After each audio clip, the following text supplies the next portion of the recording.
Hi. The next chapter of the BFG is called The Plan. We'll see if it works. The head of the army and the head of the Air Force stood at attention beside the Queen's breakfast table. Sophie was still in her seat, and the BFG was still high up on his crazy perch.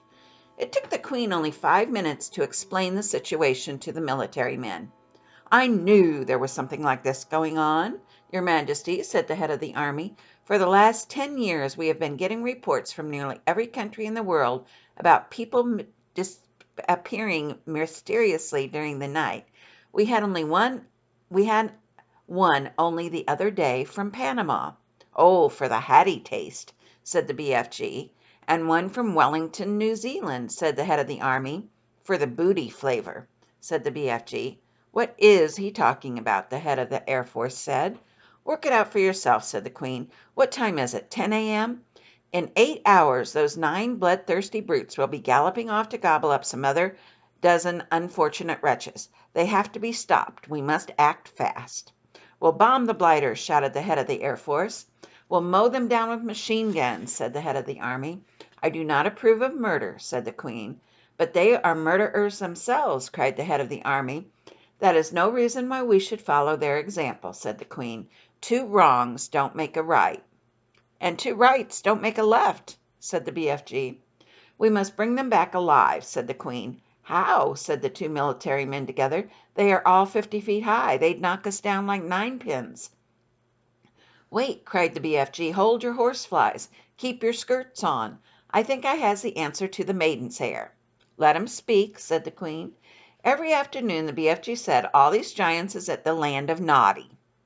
"I can't understand a word this feller says," said the head of the army. "Why doesn't he speak clearly?"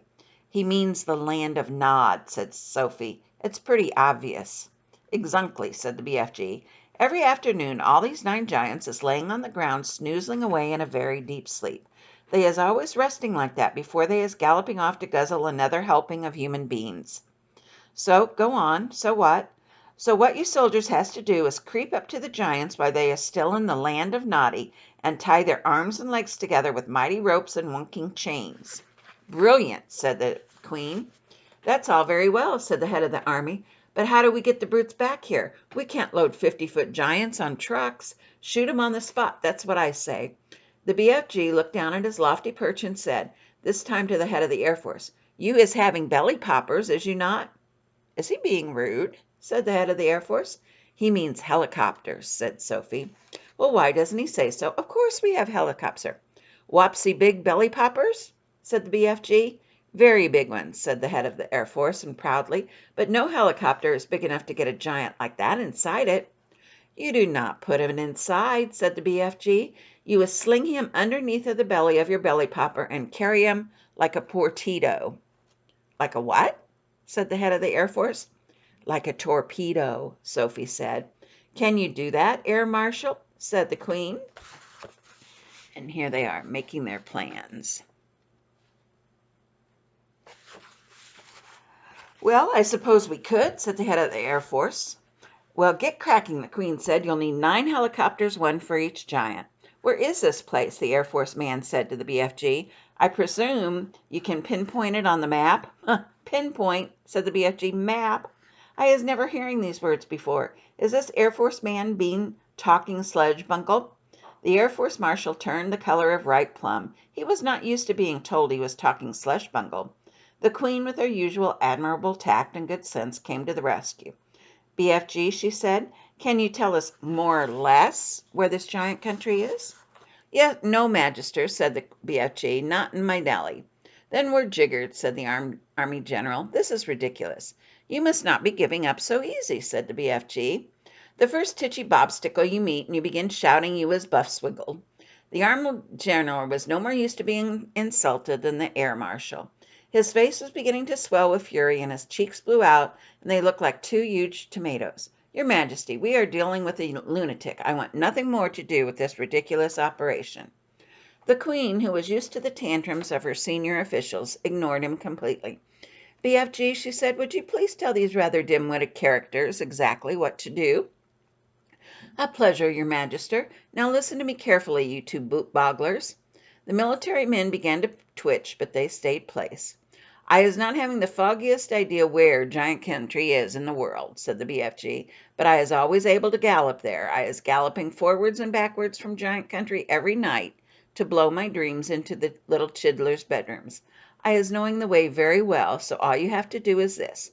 Put your 9 big belly hoppers in the air and let them follow me as I is galloping along." "How long will the journey take?" asked the Queen. "If we is leaving now," said the BFG, "we will be arriving just as the giants is having their afternoon snozzle." "Splendid," said the Queen. Then, turning to the 2 military men, she said, "Prepare to leave immediately." The head of the army, who was feeling pretty miffled by the whole business, said, "That's all very well, but what are we going to do with the blighters once we got 'em back?" "Don't worry about that," said the Queen. "We'll be ready for them. Hurry up now, off you go." "If it pleases your Majesty," Sophie said, "I should like to ride with the BFG to keep him company." "Where will you sit?" asked the BFG. "In his ear," Sophie said. "Show them, BFG." The BFG got down from his high chair. He picked Sophie up in his fingers and swiveled his huge ear till it was parallel with the ground, and he placed her gently inside it. The heads of the Army and the Air Force stood there goggling. The Queen smiled. "You really are a wonderful giant," she said. "Magister," said the BFG, "I is wishing to ask you a very special thing." "What is it?" said the Queen. Could I please bring back here in the belly poppers all my collection of dreams? They is taking me years to collect, and I is not wanting to lose them." "Why, of course," said the Queen. "I wish you safe journey." We'll find out what happens next time.